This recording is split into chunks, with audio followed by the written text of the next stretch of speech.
여러분 안녕하십니까. 배추머리 김병조입니다. 저희 불교방송이 IPTV를 통해서 새로운 영상시대를 이끌어갑니다. 채널 550을 통해 여러분들과 함께하게 되는 김병조 이야기쇼. 자, 오늘도 두 번째 시간입니다. 오늘 모실 주인공, 여러분 기대하셔도 됩니다. 기대하셔도 됩니다. 때로는 진한 커피처럼 그윽하게, 때로는 된장찌개처럼 고소하게, 우리의 심금을 울려주는 마음으로 부르는 노래의 주인공. 자, 이제는 돌아와 거울 앞에 선 내 누님 아닙니다. 누님이 아니고 오빠입니다. 우리 오빠, 국민의 오빠, 트위스트박 박일준 씨를 모셨습니다. 안녕하세요. 네, 안녕하세요. 웰컴. 네, 반갑습니다. 웰컴. 웰컴.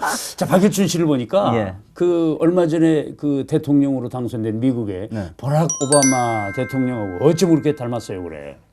근데 저도 놀랐어요. 놀란 게 뭐냐면, 사실 그분이 대통령이 이제 뭐 출마를 했다고 그래서 되겠냐, 지금까지 지내왔던 게 그러니까. 근데 굉장히 그 압도적으로 됐어요. 하루 종일 뭐 그 텔레비전 앞에서 저는 그것만 계속 보는 거예요. 그러니까 제가 된 것 같이, 꼭 그런 것 같이 밤새도록 보고.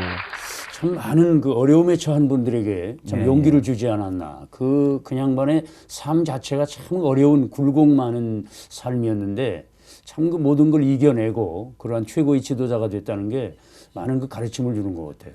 아직 박일준 씨도 아마 남의 일 같지 않았겠다 이런 생각을. 그러니까 저를 뭐 비롯해서 예. 우리 또 이제 국제 가족들도 많이 계시고 또 이제 다문화 가족도 있는데 아마 굉장히들 자기 일처럼 좋아했었을 거예요. 왜 그러냐면 저는 이제 이미 세월이 많이 지났기 때문에 그렇죠. 어느 정도 이해를 하고 이제는 오히려 제가 이제 반대로 야, 나 요즘 얼굴 좀 안 탔니? 뭐 이런 식으로 이런 식으로 제가 이런 식으로 제가 이제 하는데 예.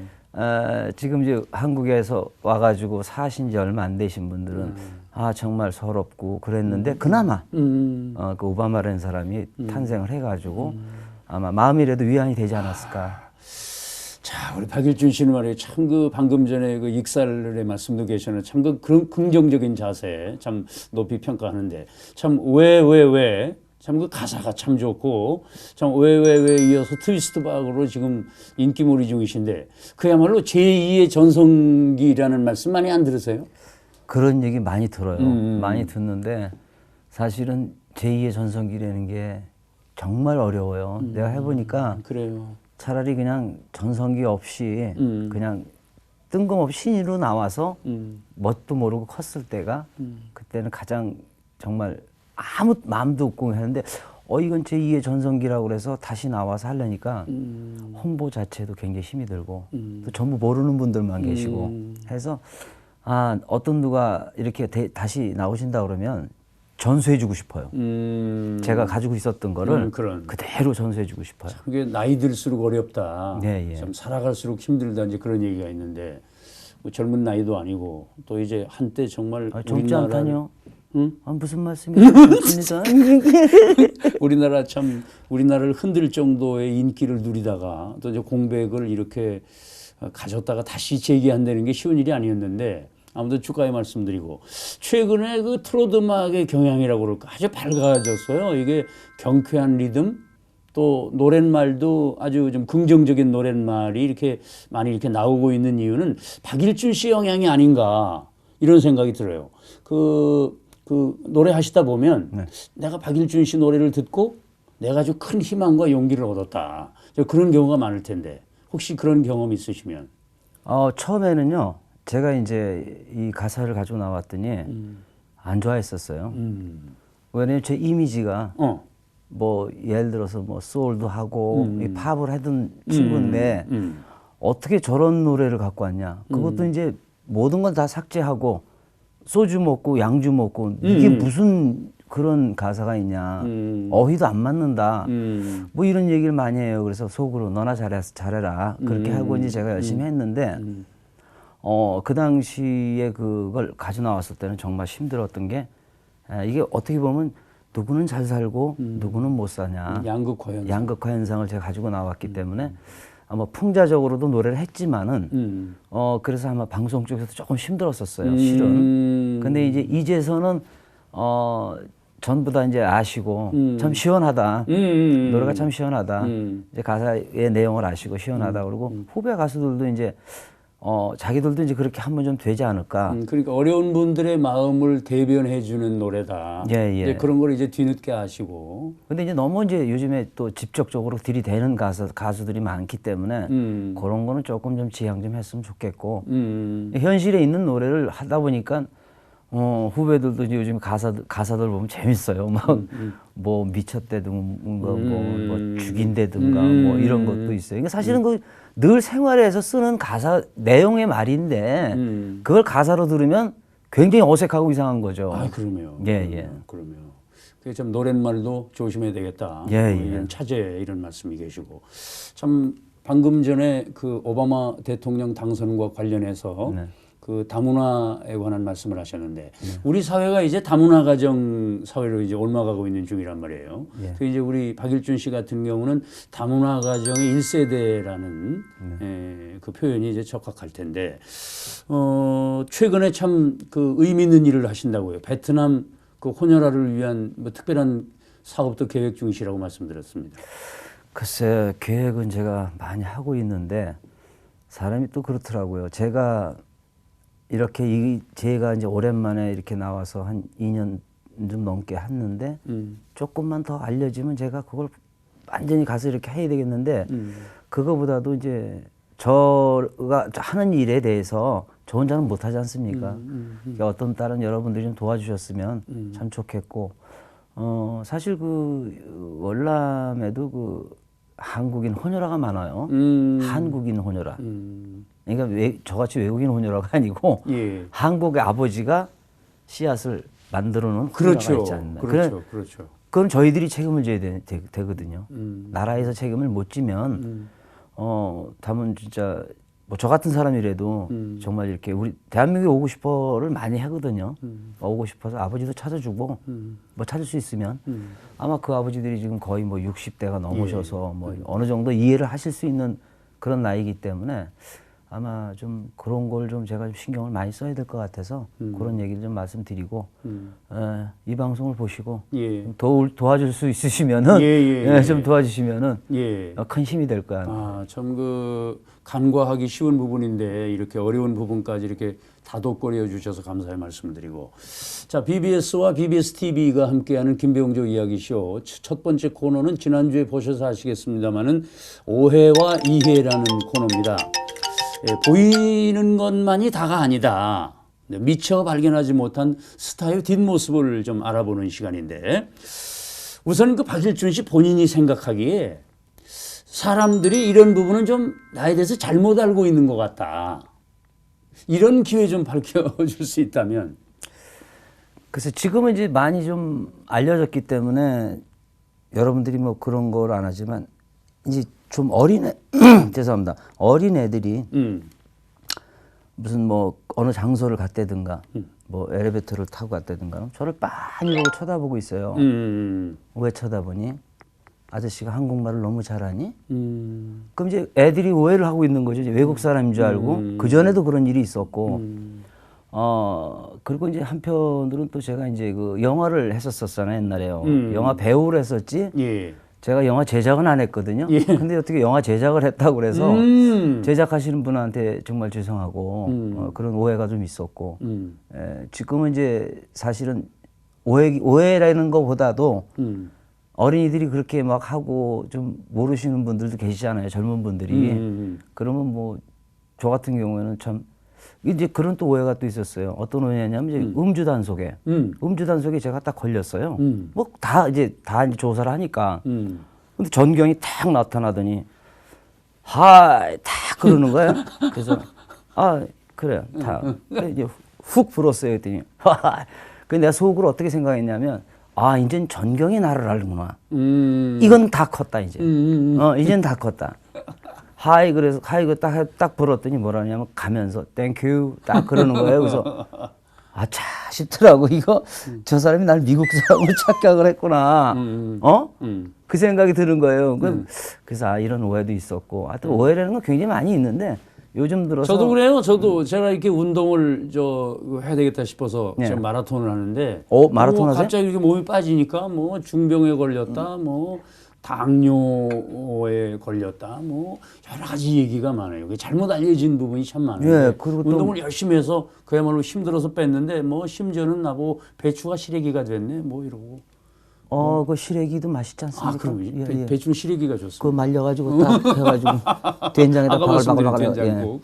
자, 이거 그 알려지지 않는 얘기고 이제 아는 분만 아는 얘기 중에 박일준 씨에게는 5분의 어머님이 계신다. 하는 가슴 뭉클한 얘기를 들은 적이 있는데 이런 기회에 좀 소상히 좀 밝혀주실까요?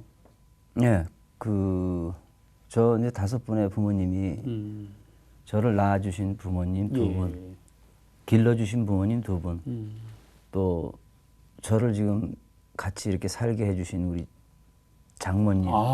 그래서 5분의 부모님을 제가 다 잃었죠. 다 잃었고 부모님의 복이 없나 봐요. 그러니까 살아생전에 제가 좀 잘할 수 있었는 기회를 다 놓친 것 같아요. 아니 그럼 저 친부모님, 네. 친부모님은 그럼 못 뵌 건가요? 어머님도 못 뵙고 아버님은 이제 제가 커서 한 7, 8년 전에 제가 이제 미국 가서 만났고 만났는데 어머님 같은 경우에는 그 당시에 이제 그 피난 시절이라고 그랬죠. 피난 시절 때 이제 저를 이제 뵀는데 그 당시에는 좀 뭐 이렇게 뭐 중절 수술이 없댔습니다. 그래서 그래갖고 이제 그냥 그대로 놨는데 그게 한국 사람한테, 한국 군인한테 겁탈을 당했었다라고 얘기를 하더래요. 그 점점 애가 자라니까 모습이 변할 거 아니에요. 그러니까 이제 그 애를 이제 다 이제 뭐 쉽게 얘기해서 젖을 띄우고 해놓고 이제 도저히 길을 능력이 없으니까 고아원에다 저를 갖다 줬대요. 고아원에다 갖다 주고 고아원에서 이제 지금 저를 키워주신 양부모님이 데리고 와서 저를 이제 키운 거죠. 키워서 정말 뭐 크게까지는 못했는데 그래도 좀 이제 어느 정도 학벌은 좀 주셨고 제가 공부를 안 해서 그렇지 그랬는데 이제 그러고 다 돌아가시고 그 양부모님이 그러니까 이렇게 대성한 모습을 못 보셨던가요? 제가 딱 히트가 되자마자 돌아가셨어요. 그러시구나. 그러니까 두 분이 한꺼번에 그러니까 그 요즘 뭐라 그러는지 모르지만 연탄가스로 돌아가셨어요. 그러니까 두 분이 한꺼번에 돌아가신 거예요. 한날 한시에 돌아가셔서 정말 이거 저한테 잘 된 건지 못 된 건지 모르지만 또 그렇지 않습니까? 이제 저쪽에 우리 집사람 쪽에서도 이쪽 그 사돈네가 어떤가를 봐야 되고 그때 너무 못 사셨어요. 조금만 더 기다리셨으면 조금 좋았을 텐데. 그때 그 언젠가 저한테 말씀하실 적에 그 양어머님, 그 어머님이 아주 불심이 깊으셔서 가끔 절에도 가시고 그랬던 말씀.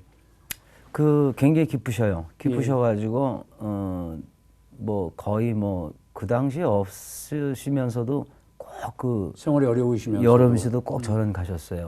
절에 가셔서 일도 하시고 그때 보면 이제 몸빼 회색으로 된 이런색으로 된 몸빼 입으시고 하는데 그 생각이 나서 제가 이제 모셨는데 집에다는 안 모셨어요.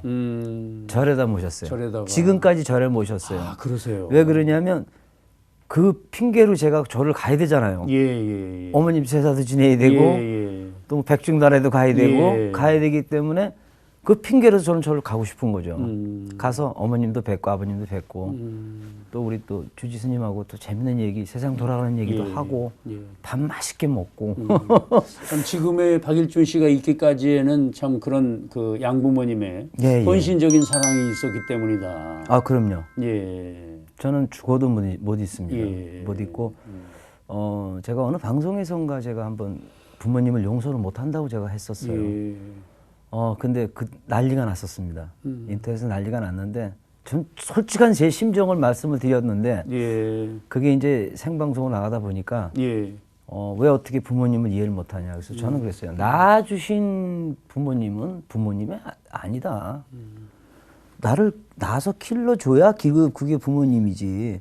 낳아서 뭐 진짜 자기가 뭐 내 자식이 아니라는 걸 보여주기 위해서 버렸으면 그건 부모님이 아니라는 걸 막 지금도 안 좋네요. 그 생각. 예, 오죽하면 참 얼마나 그 가슴 아픈 삶이 있으셨으면 참 어떻게 보면 해서는 안 될 말씀이신데 이제 그런 말씀 하실 때 마음이 오죽했겠나 이런 생각이 들고 어떻든 생부모님은 얼굴도 못 뵙고 또 양부모님은 또 이제 어떻든 양부모님이라고 하는 걸 알고 있는 관계의 어머님이시고 또 이제 그런 의미에서 그 5번의 부모님 중에 가장 어머님다운 어머님 물론 뭐 양모님도 양모님이시지만은 저는 장모님이 아니실까. 돌아가셨죠? 예, 돌아가셨어요. 그때 많이 우시던데 우리 박일준 씨. 예. 정말 제가 가만 생각을 해보니까 저도 자식을 기르는 애비의 입장이고 그 딸을 시집 보낼 위치가 됐습니다만은 네. 참 어쨌든 어려운 여건 지금이야 이제 다문화 가정에 대한 이해가 많이 그 넓어지고 있고 이제 그런 상황이지만 박일준 씨가 결혼할 당시만 하더라도 사위감으로 박일준 씨를 이렇게 택하신다. 이거 쉬운 일이 아닌데. 말이 안 되죠. 네. 쉬운 일이 아닌 게 아니라 정말 어려웠습니다. 내가 집사람한테 그런 얘기를 다 했어요. 내가 지금 만약에 이렇게 어려운 결혼을 했었으면 안 했을 것이다. 그땐 철이 없고 내가 너를 좋아했기 때문에 진짜 죽자 사자 내가 쫓아다녔지만 지금 같으면 안 했을 것이다. 너무 어려웠다. 그리고 그 장모님이 참 훌륭한 분이요. 예. 다른 그 자식들, 그러니까 당신네 그 뭐 자식들은 다 배제를 해놓고 제가 불쌍하게 보이더래 나중에는. 예. 그러니까 어머님의 마음 안쓰러워하는. 네, 그래서 왜 바로 자비심인데. 예, 왜 불쌍하게 보였냐니까 그 우리 장모님도 장모님의 어머님 등에 업혀서 다른 데로 시집을 가셨대요. 아, 동병상련이었고. 예, 다른 곳으로 시집을 갔기 때문에 예. 제가 어떻게 저렇게 명랑하게 컸을까? 그런 여건 속에서. 예, 그러니까 당신 생각이 나더래요. 당신 생각이 나고 예. 처음엔 반대를 많이 했고 많이 했지만은 그래 뭐가 됐든지 여기서 이 얼굴에 나오는 얼굴이 또 다른 얼굴이 나올 수가 없잖아요. 그럼 또 놀림감이 되는 그런 쪽도 괜찮다. 뭐가 됐든지 그냥 애를 낳아라. 그래서 애를 낳고 이제 사실은 저희들이 이제 막 그 옛날 수법을 썼죠. 하도 반대를 하니까 야 우리 임신을 하자. 그러면 그건 반대 못 할 것이다. 그랬는데도 반대를 하더라고요. 그래서 당연하죠. 네, 그래서 이거 큰일인데 그랬는데 나중에 이제 그 장모님이 이제 결단을 내리셨어요. 뭐 우리 큰아들이고 다 필요 없다. 내가 결단을 내리는 거니까 너희들 잘 살아라. 그래서 잘 살고 살다가 장모님이 이제 우리 아들을 데리고 외국 가서 한 9년 갔다 오셨어요. 예. 갔다 오시고 나서 병을 얻으셔가지고 거기에 외로움 뭐 이런 게 많이 계셨나 봐요. 그 이제 저희 집 옆에 병원에다 모셔놓고 있는데 임종을 제가 봤어요. 아 예. 예. 그 지방서 오는데 병원서 전화가 왔어요 아침에. 그래서 가서 보니까 이제 거의 뭐 돌아가셨더라고요. 그래서 선생님들한테 고맙다고 얘기하고 제가 이제 다 그걸 치렀는데 그 이상하대요. 그러니까 그 장모님이 저를 굉장히 생각을 했나 봐요. 임종 자식이 있답니다. 예, 임종을 그렇다고요. 지키는 자식. 그렇다고 이제 물론 이제 그걸 종신 자식이라고 표현하는데 네. 아무리 이렇게 그 아들이 몇 있어도 또 따님이 몇 분 있어도 이렇게 임종을 지키는 자식이 정해져 있답니다. 그거는 그만큼 아마 친자식처럼 아끼고 사랑하셨기 때문이다 이렇게 생각을 하는데 그 마지막으로 주신 말씀 기억하십니까? 네. 뭐라고 말씀하시던가요? 미안하다고. 사실은 박일준 씨가 더 미안했을 텐데. 네, 미안하다고 그러죠. 아이고 이거 눈물 나네. 그래요. 그 동안에 이제 당신이 했던 게 계속 가슴 속에 있었나 봐요. 그래서 가시기 전 얼마 전에 이제 저를 부르더니 참 미안하다고 그동안 너한테 정말 못된 짓을 했구나. 아닙니다. 어머님이 이렇게 살게 해주신 것만 해도 저로서는 굉장한 기쁨이요. 진짜 아니라 가정을 갖게 해줬다는 게 얼마나 좋습니까. 그래서 그 말 한마디가 그렇게 지금도 생각해요. 그 모든 어머님들이 다 그러셔요. 자식들한테 미안하고 고맙다. 네. 근데 특히 박일준 씨 그 빅모님께서 우리 박일준 씨에게 하신 그 미안하다는 말씀은 정말 그 눈물 섞인 그런 말씀이시네요. 여기서 네. 그 또 이제 물까지 드실 정도로 지금 그 마음이 아프시네. 노래 한 곡을 좀 듣고 예, 예. 마음을 좀 추스른 다음에 예. 이제 다음에 또 말씀을 네, 그렇게 하죠. 계속하겠습니다. 네.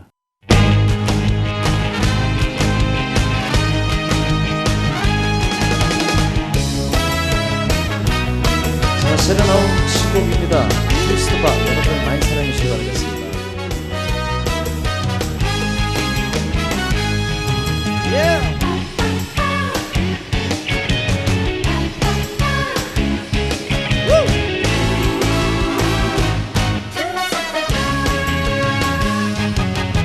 그 어느 날 운명처럼 나는 당신을 만났네.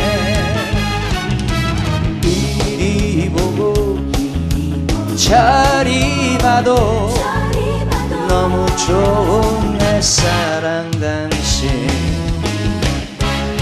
당신이 힘들 때마다 내가 주는 춤 여덟 발짝의 다리춤.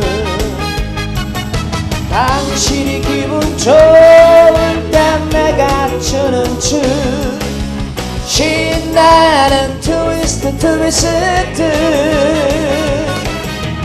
나는 당신의 영원한 사랑. 당신은 나의 영원한 사랑. 나는 당신의 트위스트 바 사랑의 트위스트 바.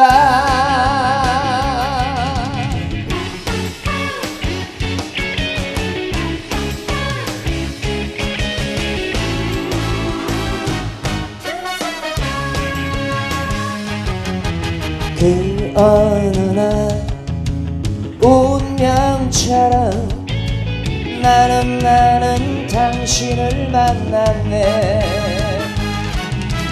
이리 보고 저리 봐도 너무 좋은 내 사랑 친구. 당신이 힘들 때마다 내가 추는 춤 여덟 발짝의 다리춤. 당신이 기분 좋을 때 내가 추는 춤 신나는 트위스트 트위스트. 나는 당신의 영원한 사랑. 당신은 나의 영원한 사랑. 나는 당신의 트위스트 바 사랑의 트위스트 바. 나는 당신의 트위스트 바 사랑의 트위스트 바 사랑의 트위스트 바.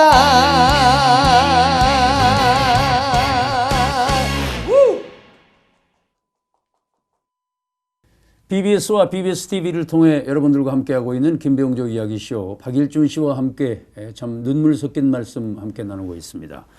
자, 이 살다 보면 누구나 참 넘기 힘든 큰 산이 있고 또 이제 그 산을 넘으면서 또 지혜를 얻는다. 참 불경일사 부장일지라는 말씀 지난 시간에도 말씀을 드렸습니다. 또 필사즉생이라고 하는 단어에서 느낄 수 있듯이 밑바닥까지 발을 디딘 후에 이제 그 바닥을 딛고 일어설 수 있다. 물국즉반이다 이런 말씀도 있습니다만은 결코 만만치 않은 인생. 특히 우리 박일준 씨에게는 정말 넘기 힘든 그런 큰 고비가 많았던 가수 중에 한 사람인데 지금까지 이렇게 살아오시면서 가장 넘기 힘들었던 산 힘들었을 때 그때가 언제였던가요? 처음에 이제 그 어렸을 때는 이제 물론 굉장히 부족한 게 많았었고요. 저를 키워주신 그 김상범 씨가 김삼봉. 네. 오뚜기를 예, 부르시는데. 현숙 씨하고 같이 네, 이제. 네. 근데 그분이 이제 제가 말을 잘 안 들었었어요. 그러니까 이제 어린 마음에 이제 뭐 시켜도 잘 안 듣고 그러니까 예. 그분이 저를 이제 한 날 헤어지자고 그래요. 예. 그래서 헤어졌는데 그때는 이제 굉장히 헤어진 게 너무 좋더라고요. 나 혼자 막 이제 뭐 하고 뭐 정말 연애도 해보고 그러는데 그게 어느 한 날 이렇게 다시 한번 그 산을 넘으려니까 안 넘어가는 거예요. 내가 핑계를 대고 어떤 사람한테 붙잡고 얘기를 해도 그게 통하지 않는 거예요.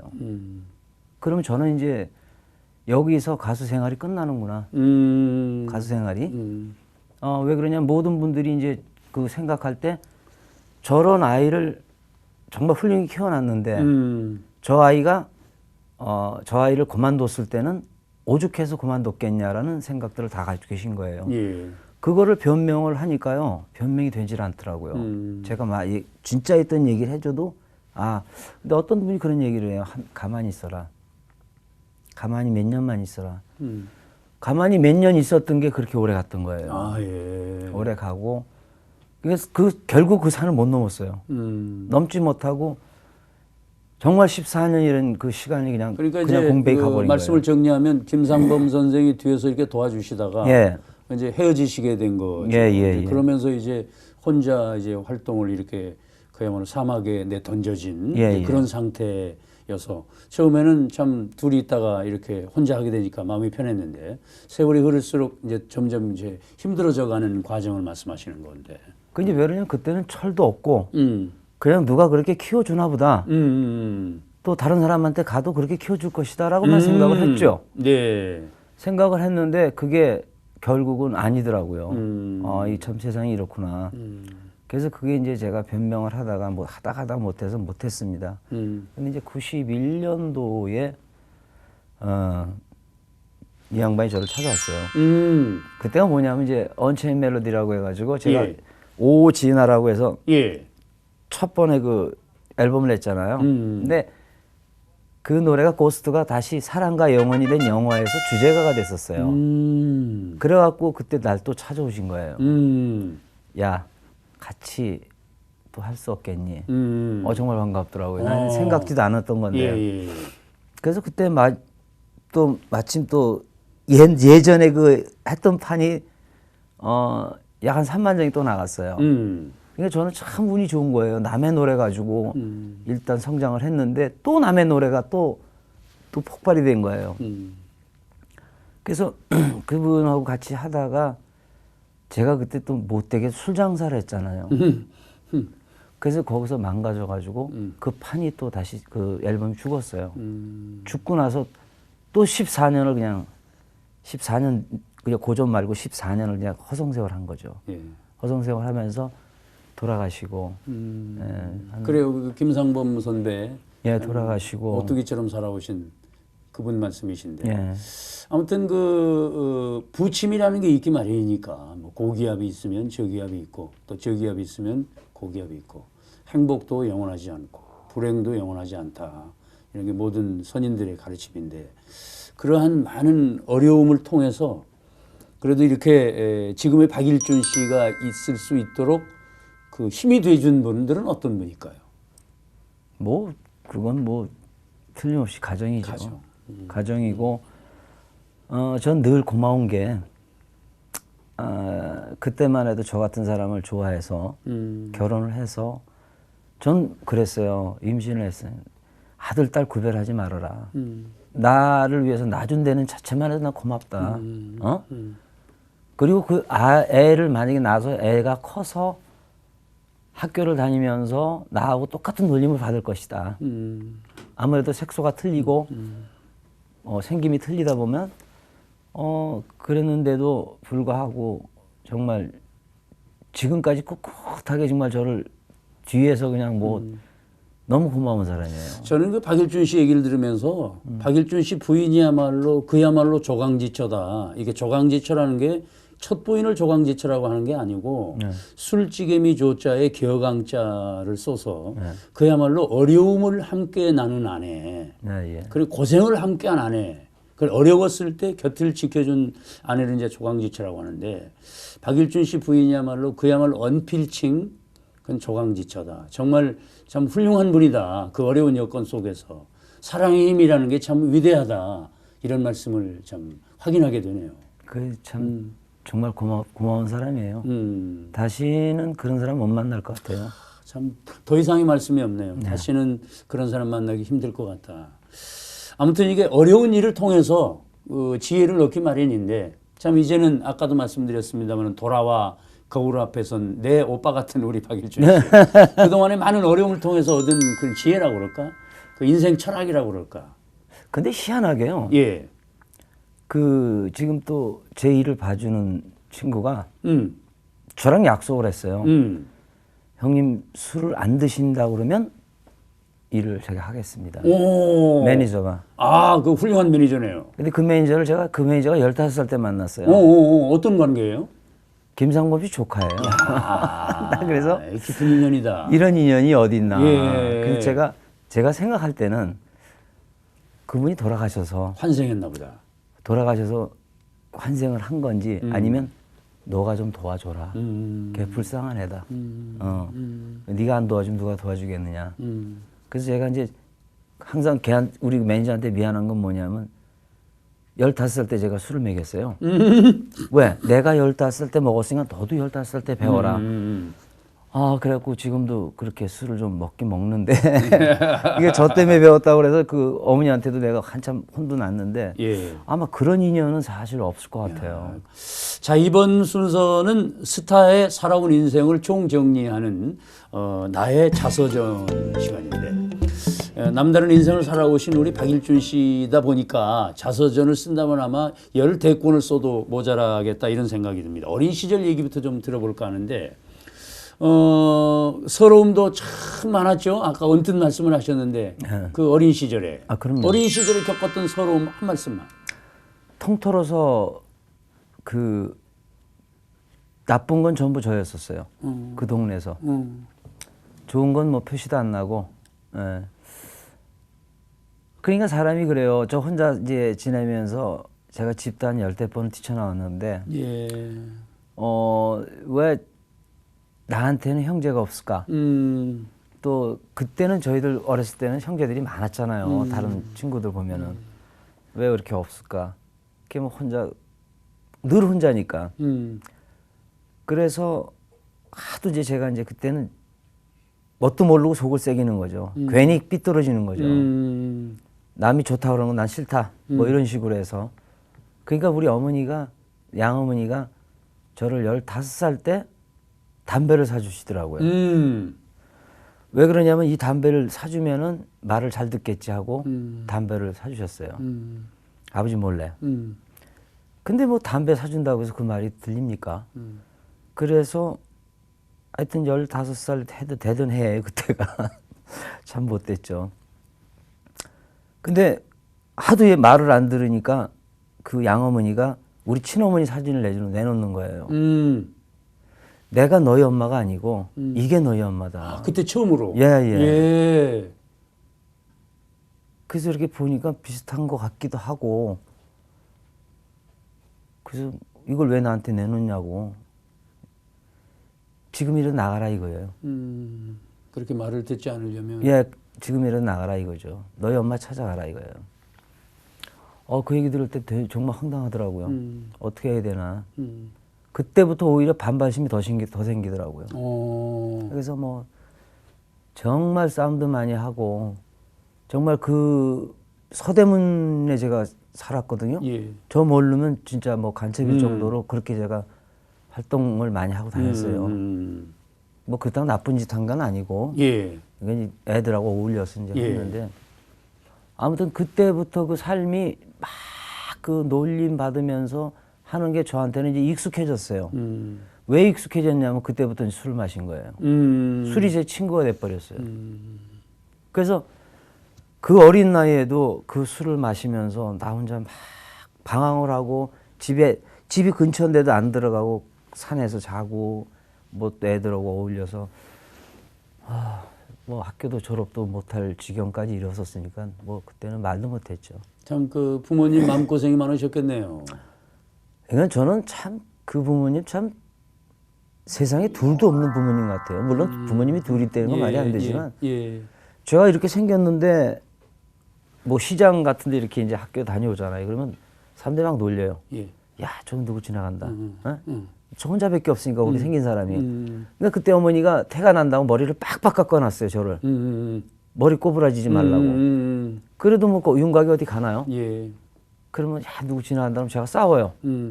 왜 날 갖고 그러냐고. 근데 음해는 애가 어른한테 싸우는 거예요.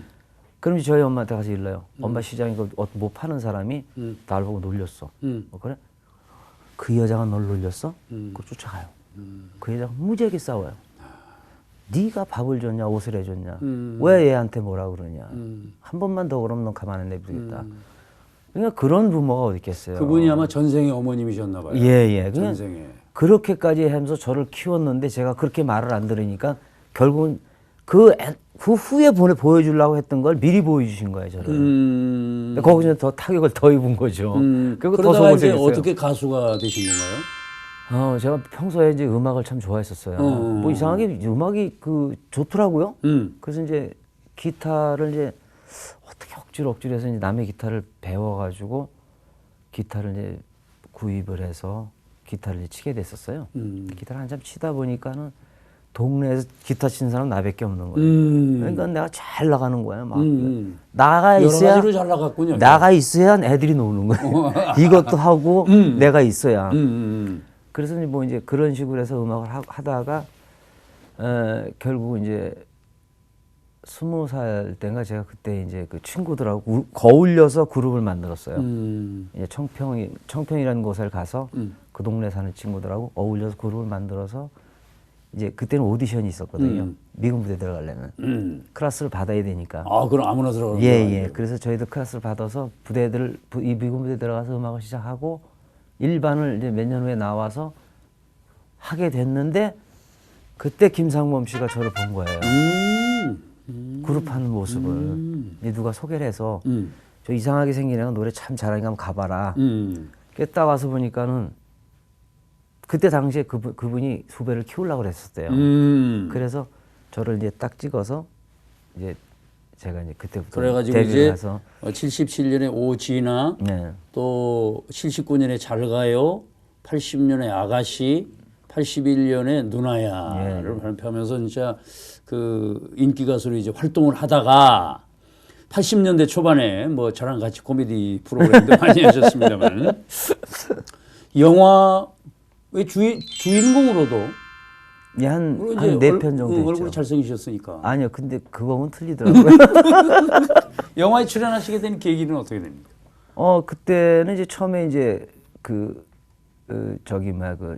김출연 씨라고 계세요. 김출연. 네. 그분하고 같이 조연을 했어요. 그러니까 이제 오지나라는 노래가 막 히트가 되니까는 거기에 대한 부수적인 게 영화를 찍는 거. 아니면 그때는 이제 CM송이라고 그러죠. 그거 두 개가 제일 유일했었어요. 뭐 지금처럼 뭐 CF를 막 하는 게 아니라. 그때 그거를 이제 영화를 하면서 그때 영화에 이제 눈을 좀 떴어요. 눈을 뜨다 보니까 이제 그 주위의 분들도 알고 그러니까 좀 와서 좀 해달라 해서 어떻게 하니까 한 4-5번 했나 봐요. 근데 그게 별로 알려지질 않았어요. 망했나 봐. 그게 다. 근데 인간시장은 괜찮았었어요. 인간시장. 아, 그랬구나. 그래가지고 이제 아까 이제 공백 기간에 그때 뭐 사업도 좀 하시고 그랬죠. 건강도 안 좋아지고 그때. 그냥 아까 제가 그 술 사업 했다 그랬잖아요. 그거 안 좋은 건데 저희들한테는 주어진 임무가 있는데. 이게 다 길이 있나 봐요. 예, 그리고 하늘에서 내려주셨는데 그걸 잘못 선택한 거죠. 그걸 버리고 그렇게 했을 때는 저희는 죄를 받았죠. 저 말고도 죄 받은 사람 많이 계십니다. 이게 사람이 다 본분이 있나 봐요. 네. 그런 걸 분수라고 하는 것 같은데 참 사람이 가야 할 길을 가야 하는데 좀 그 다른 길로 갔다가 네. 오히려 다른 길로 갔다가 이게 다시 이제 본 길을 찾으신 건데 오히려 더 이렇게 고맙고 감사하고 사소한 거에서도 이렇게 눈물을 흘리게 되고 그러지 않으세요, 요즘에? 아, 요즘에 정말이에요. 그러죠? 모든 사물도 고맙고 어린아이들 눈만 이렇게 쳐다봐도요. 저렇게 좋을 수가 없고 아름답고 저걸 내가 왜 진작 몰랐었나. 그런 것도 그렇고 저렇게 봄에 저렇게 파랬었나. 그러니까 어떤 분을 만나도 늘 고맙습니다, 감사합니다, 이게 입에 꼭 달려 있어요. 그리고 이제 진짜 아닌 게 아니라 말씀하다시피 너무너무 이렇게 고마우니까 다시 사는 세상 같기도 하고 아 그래 이게 세상인데 이걸 왜 몰랐을까. 지금이라도 알았으니까 내가 너무 잘하면 되지. 좀 돌고 돌아서 그 험난한 길을 참 자갈밭길을 걸어왔다 이런 말씀을 들으실 텐데 참 돌고 돌고 지금 다시 제자리로 돌아왔단 말이에요. 그 무대 쓰시는 느낌도 좀 다를 텐데 너무 좋아요. 너무 좋아. 그리고 내가 왜 이런 무대를 떠나 있었지? 그냥 한 분이든 두 분이 됐든 박수 치고 서로 이렇게 노래로서 이렇게 대화를 한다는 게 너무 좋은 거예요. 막 그분은 나를 주시를 이렇게 하고 있고 저는 쳐다보진 않지만은 야 너무 좋다. 이렇게 좋다. 그러니까 흥분이 돼요 제가. 흥분이 돼서 어떤 데는 가사를 1절, 2절을 바꿔 부를 때가 있어요. 네? 들으시는 분은 모를 때가 많죠 이제. 원래 저렇게 부르는가 보다. 근데 그게 너무 좋아서 그래 여기에도 또 감사를 해야 된다. 이거 제가 다시 나와서 이렇게 여러분들한테 보여준다는 게 이게 쉽지 않은 건데 어떤 분이 도대체 날 도와줬을까. 그분한테 보이지 않지만 제가 감사 항상 늘 드리고 잊지 말아야 되겠다. 그럼 바로 그분들이 예를 들어서 제가 나왔어도 저 사람 누구야? 그리고 뭐 신경 안 쓰면 모르는데 저 박일진 씨 오래간만에 나왔네. 뭐 옛날보다 좀 이제 나이도 많이 먹고 괜찮네. 뭐 이런 식으로 그냥 농담을 주셔도 그거 한 가지에 대해서 고마운 거예요. 자, 참 멀고 먼 길 돌아서 왔다. 우여곡절을 겪었다. 자갈밭길을 왔다. 이렇게 말씀을 드렸는데 그럴 수 있었던 힘의 배경, 에너지의 원천은 아까도 말씀드린 것처럼 가정이고 네. 또 이제 저도 이제 뭐 그 방송을 좀 이제 할 만큼 하면서 느끼는 결론인데 최후에 남는 거는 부부밖에 없지 않나 이런 생각을 해요. 그럼. 그죠? 참 부인, 참 아까도 말씀드렸습니다만은 조강지처의 전형이다. 참 고생을 함께한 아내가 조강지처인데. 나는 그걸 오늘 그 얘기를 처음 알았어요. 그러시죠? 예. 진정으로 어려움을 함께 나누기는 쉽지 않잖아요. 그럼요. 이게 주식 형제 천개요나 금난지붕 일개무라는 말이 있는데 술 마시고 밥 먹을 때는 그 많던 사람이 어렵고 힘드니까 한 사람도 없더라. 그러니까 어려울 때 곁을 지켜주는 사람이 진정한 친구이고 진정한 가족 관계인데 그런 의미에서 우리 부인께 마음을 담아서 한 말씀만. 나 오늘 좋은 거 많이 배웠네. 우리 부인께 한 말씀. 저 조강지처 정말 고맙고 내가 늘 얘기하듯이 우리 이 두 아이 정말 잘 길러줬고 내가 늘 항상 그 밖에서의 그 생활이 바쁘고 뭐 진짜 직업이 정말 집에서 그 돌볼 수 없는 직업이었는데 아무튼 요즘 정신 많이 차리고 또 이렇게 애들이 많이 큰 거 보니까 당신 너무 늙었어 이제. 너무 늙어서 그 주름 가는 거 보니까 너무 안 됐더라. 아무튼 뭐 내가 능력 있을 때까지 당신한테 잘할게. 잘하고 그래. 정말 사랑한다. 거짓말 하나도 안 정말 사랑한다. 아이고 세상에. 이럴 때 노래 한 곡 하셔야 됩니다. 그래죠. 어떤 노래 한 곡 띄워주실래요? 왜. 예.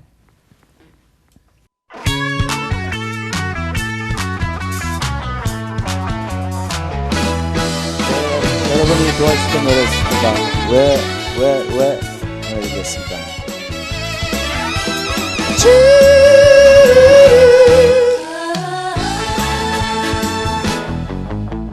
왜 흐른가야 모두 그래 울어도 소용없어 거짓이 너무 반짝 말도 더 안 돼 누구는 소주 먹고 누구는 양주 먹고 세상이 왜 이렇게 불공평할까 사랑과 진실은 실종된 지 너무 오래야 왜 그럴까 말도 더 안 돼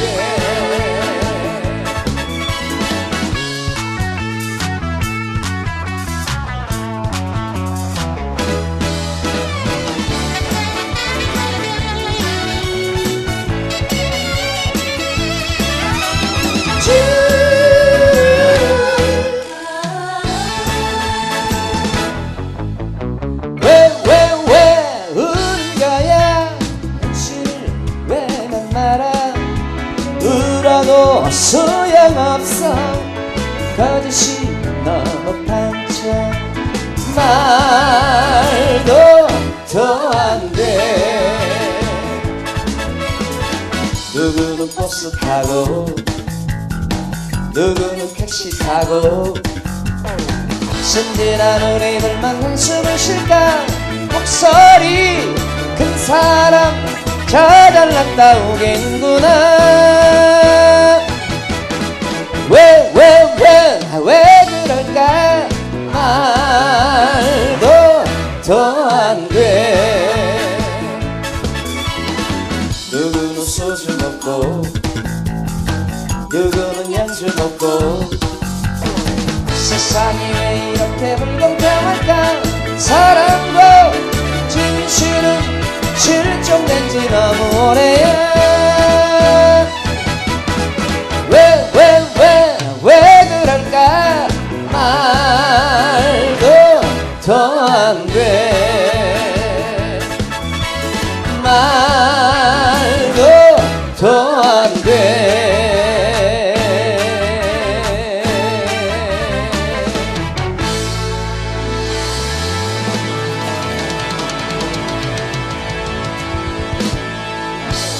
BBS 불교방송과 BBS TV를 통해서 여러분들과 함께하고 있는 김병조 이야기쇼. 오늘은 참 듣기 어려운 박일준 씨의 삶의 얘기 함께하고 있습니다. 이번 순서는 나의 애장품 코너인데 비록 오래되고 낡은 것이라고 하더라도 참 누가 뭐래도 함부로 다룰 수 없는 그런 사연이 깊은 물건을 좀 보여주십사 이런 코너인데 우리 박일준 씨는 나의 애장품 과연 어떤 것을 들고 나왔을까요? 좀 보여주실까요? 이거 네. 여기 있는데. 예. 이게 레코드판.